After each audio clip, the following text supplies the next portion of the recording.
everyone, it's Danielle and Tiana, and thank you so much for joining us in another video. This time we're here to talk to you about degree plans and degree types.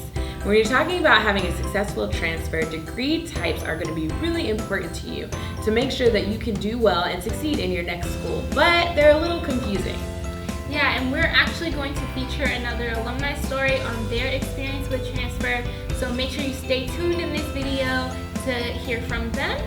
But talking about the different degree types, have you ever wondered what's the big difference between an AA, an AS, a BA, and a BS? Well, it can get pretty confusing, and we're here to break it down. So I don't know about you, but when Tiana was mentioning all those acronyms, the only one I could think about was IDK, which is I don't know what that means. But that's why we're here. So you have several options at your 2-year school that will ultimately affect the degree you can pursue at your 4-year institution. And so here is a list of the most common degree types and what they stand for.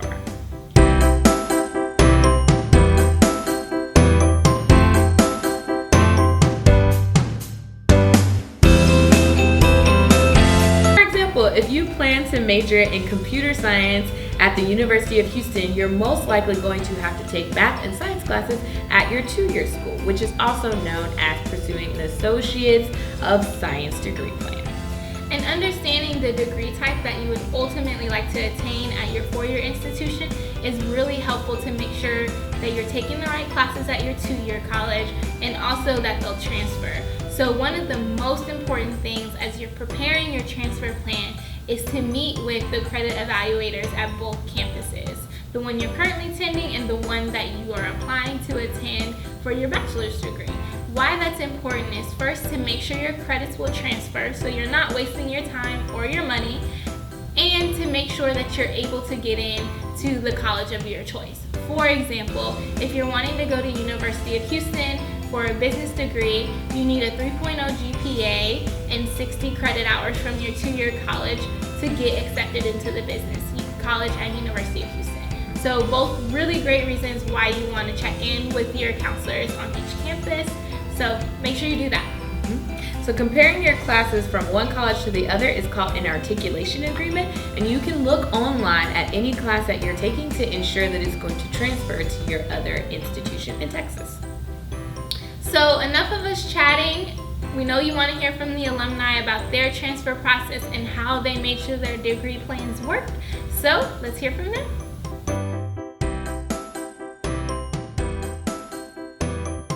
So I transferred, I was ready to transfer right as soon as I got all my credits. However, I found out that there were extra classes I could take that would eliminate some classes here at University of Houston. However, those extra classes sort of awarded me my associate's degree, but I wasn't really going for an associate's degree.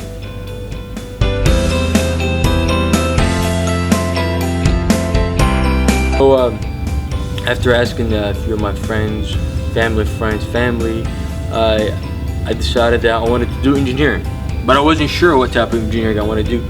I looked at petroleum, I looked at mechanical, I compared the degree plans, the courses that each student take, and I decided on mechanical. The courses were very interesting. Some of them I've seen before in my physics days, so that's why I looked at the degree plan. Interesting courses. Some friends suggested that. I talked to advisors. I talked to graduates that already graduated with this degree, and yeah, that's why I selected mechanical.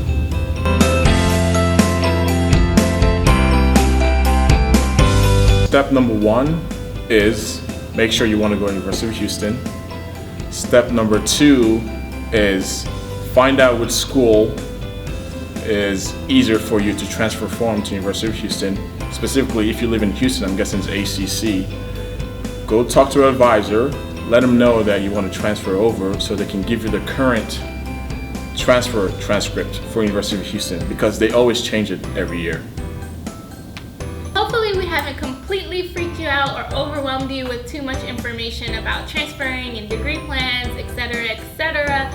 But what we do hope is that you have all the information you need to get your transfer plan started, and make sure you have the information you need to get accepted into the college of your choice. So if you're interested in transferring universities or colleges, make sure that you talk to your advisors and also contact a member of the alumni team for more support. So that wraps up our second video on transfer. I hope it was helpful, and we look forward to seeing you through YouTube again at our next video. So make sure you subscribe to our channel, and when our next video goes live, we'll post it on Instagram like always. But also feel free to stop by our office hours and get any help or support that you might need. All right, bye guys. It's confusing, because it's confusing. It The is line. confusing. Okay. Okay, 1, 2.